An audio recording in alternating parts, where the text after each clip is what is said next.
Brigade pangan seperti kita bentuk itu satu brigade itu 15 orang. 15 orang ini mengelola 200 hektar. Oke. Kemudian kita berikan alat pertanian, berikan benih unggul dan seterusnya dalam rangka pembinaan generasi milenial dan generasi Z. Diutamakan pada lokasi setempat, wilayah setempat. Kita rencanakan di 12 provinsi, yaitu optimalisasi lahan dan cetak sawah. Di sana karena tenaga kerja kurang di sana, sehingga kita menggunakan milenial. Nah, kita hitung-hitungan kalau alat semua ini bekerja dengan baik, mengelola 200 hektar, kemudian dikelola 15 orang, itu pendapatan minimal 10 juta per orang per bulan. Itu minimal, bukan maksimal. Kemarin, ini testimoni kemarin, kami baru pulang dari Merauke, itu saudara kita, salah satu milenial di sana, tiba-tiba datang berterima kasih, namanya Matius. Tahu ya, Matius kemarin siapa? Oh baca, Matius tiba-tiba datang, Pak Menteri terima kasih, kami pendapatan 15 juta sampai 20 juta per bulan bersih, dan yang karena dulu polos ya saudara-saudara kita yang di desa, beliau mengatakan, terus gimana? Senang Pak, cuma saya belum punya istri, saya mau beristri. Ini aku tunggu bentar, aku mau nikah. Oh iya, alhamdulillah, tapi jangan nikah dulu, kalau bisa swasembada. Target ya. Iya, swasembada dulu.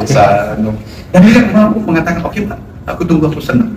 Itu lahannya sudah disediakan. Mulai bulan 6, bagaimana? Lahannya disediakan. Nah, lahan ini, jadi kita membangun cetak sawah sekarang pendekatannya holistik.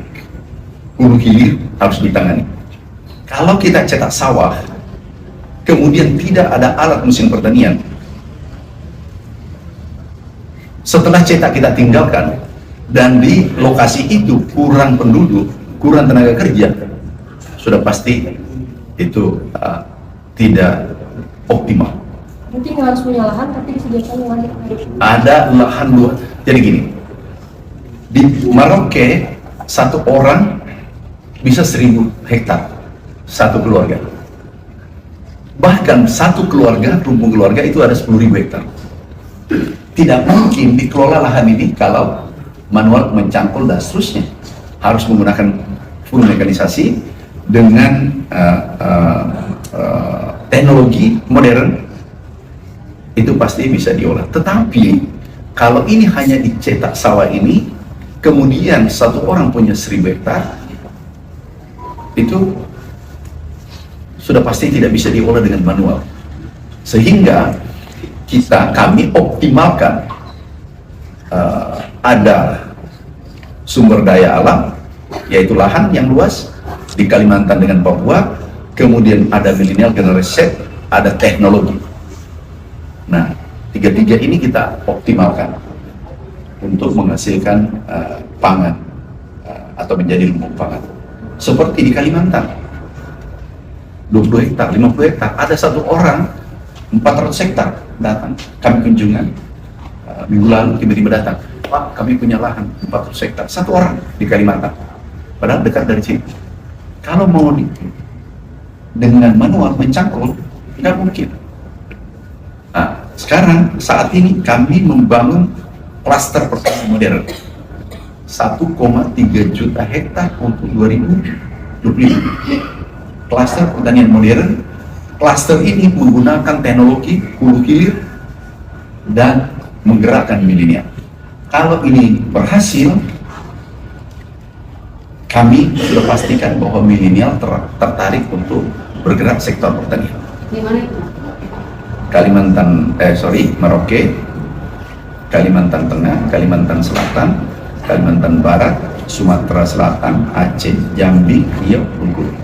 12 provinsi. Kita nih milenial wartawan pengen jadi bagian dari Brigade Pangan. Masuk. Bisa ya Pak? Bisa Itu sekarang. apakah disediakan lahannya dan fasilitas apa lagi sih? Jadi lahannya kita koordinasi di lapangan, datang ke lapangan, kami siapkan, yang penting berkelompok 15 orang, kami serahkan alat hibah, tapi ini harus dijaga alat ini. Caranya adalah sistemnya 70-30 bagi yang punya lahan 30, kan itu berlaku seluruh Indonesia, 30%, yang mengelola 70%. Oke? Nah ini yang 15 orang mengelola, dia mendapatkan 70%.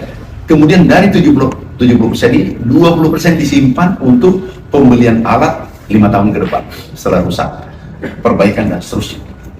Jadi sangat menguntungkan.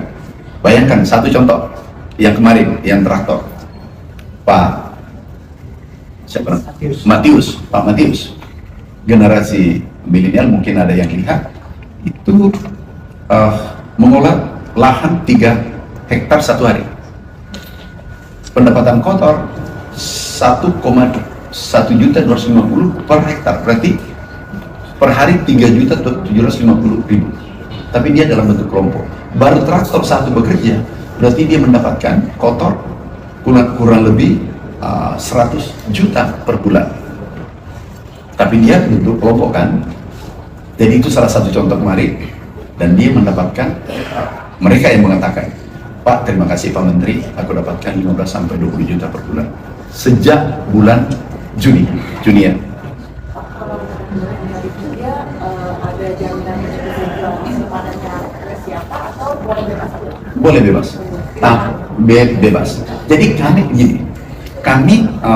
yang pertama kami ingin transformasi pertanian tradisional ke modern, kemudian transformasi sosial yang biasanya tradisional menuju modern.